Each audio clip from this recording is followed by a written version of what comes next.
What's going on, guys? Welcome to another episode of What is Health, and today, does cardio affect your metabolism?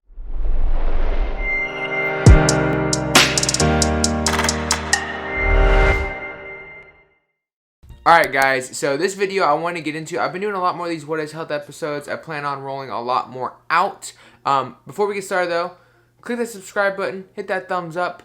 I hope you enjoy the content on the channel. Let's get started. So, does cardio affect metabolism? I feel like this is something that a lot of people don't understand, not because they're dumb or can't understand, but just due to ignorance around how the metabolism works. So, understand that calories in versus calories out is definitely a true it holds weight. It's very true in nature. But the thing is that our body doesn't necessarily speak in calories. It more speaks in hormones. And different hormones upregulate when activity happens. Different hormones upregulate when food's eaten. And different hormones upregulate or downregulate when food's not eaten and activity isn't done.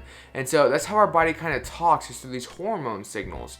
And understand that activity and food intake are very much related. So cardio most definitely affects metabolism. Here's what I mean.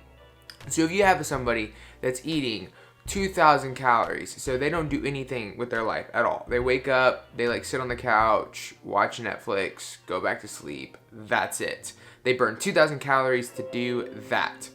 If they start eating 500 more calories a day, over the course of 7 days, they will probably gain anywhere from 3/4 of a pound to a pound of fat, because they're in a 500 calorie surplus. 3,500 calories is a pound of fat. So we understand that, right? Now, let's say that person eats 500 calories more a day, but then they start going for a 5-mile run every day. 5 miles burns approximately on average 100 calories. It varies with weight, body fat composition, all that stuff.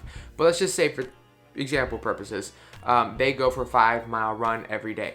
They're going to equalize, theoretically, and they're not going to gain a single pound. They might gain some weight from the extra food weight, but in terms of body fat, they won't gain any because they're technically no longer in a surplus, okay? Same goes backwards. If we are in a caloric deficit and you're eating 500 calories and then you stop doing those 5 miles a day, you're going to go back up to 2,000 maintenance. Make sense? So if he's burning 2,500 over the course of the day with those 5 miles and he goes back down to 2,000 calories, he's going to be in a 500 calorie deficit. He'll start losing a pound of fat a day. But if he stops running, then he'll go back to maintenance. So understand that there's a relationship there. So how does this affect your metabolism when you're trying to heal it? I mean, that was the question I got, and that's the question that I want to answer. One of my clients was very curious on this topic as we're working on her metabolism. And so the truth is understand that it affects your metabolism. So if we're trying to increase metabolic rate, if we're slowly reverse dieting you, for example, and we're trying to increase calories, if we continue to do extra cardio to negate possible weight gain, then what we're doing is we're not really allowing our body to build a surplus. We're not actually allowing it to build. So for instance, if I increase your calories by 100 a day, but then you do an extra 50 calories of cardio to try and make up for it or whatever, then you're really creating a 500 calories increase, not a 100 calorie increase over the course of the day, calorically speaking. And so now we're not really getting the effect that we want. And so what we want to see happen is two things. When we're reverse dieting, we want to see a slow taper off of cardio. So like if you're doing 5-6 miles a day for cardio, walking or running or whatever you're doing, and we start increasing calories, we kind of want to taper back on those cardio segments. We want to pull back 5-10 minutes a week or whatever and give our body time to actually heal, because if we're giving it more food but then we're doing more cardio, we're really not doing anything. Our body just sees, oh, well, I've gotten more food, but I'm having to burn more food, so really I'm not doing anything. There's nothing positive going on here. There's no reason to upregulate hormones. There's no reason to do any of that because I'm still just trying to survive. And so slowly tapering back on that cardio as you go up can be really advantageous to helping metabolic adaptation and fixing that. On the contrary, flip side, when we're going down, unless you are an endurance athlete, so for instance, I train for marathons, I have to run. I want to become efficient at running metabolically. I want to be really good at it. But if you're not, if cardio is a tool for fat loss or you're using it for fat loss, understand that cardio is a tool. What does that mean? That means it's something that you use as much as you need to get to the point, but you don't overuse it because there's no point in that.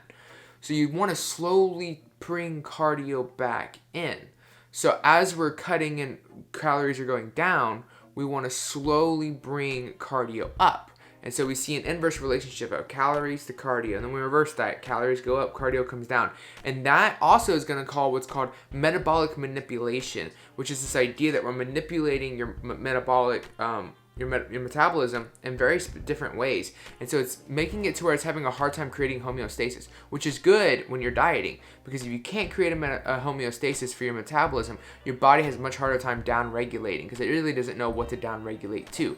And that gives us an advantage to go low, burn some body fat, and then reverse back up without seeing much, if any at all, depending on how long you dieted, metabolic adaptation or effects. So I hope that makes sense. That's how cardio plays into metabolism. Like I said, it's an inverse relationship, but they're very much correlated. There's a lot of causation there. And so it's definitely something to keep your mind on and focused on. It's definitely something I work with on my clients, and we see much benefit of inverse relationship as it pertains to those two things, calories and cardio. Alright guys, let me know if you have any questions or comments. Hit the thumbs up again, subscribe if you haven't already, share this video if you enjoyed it. I love you guys. Until next time.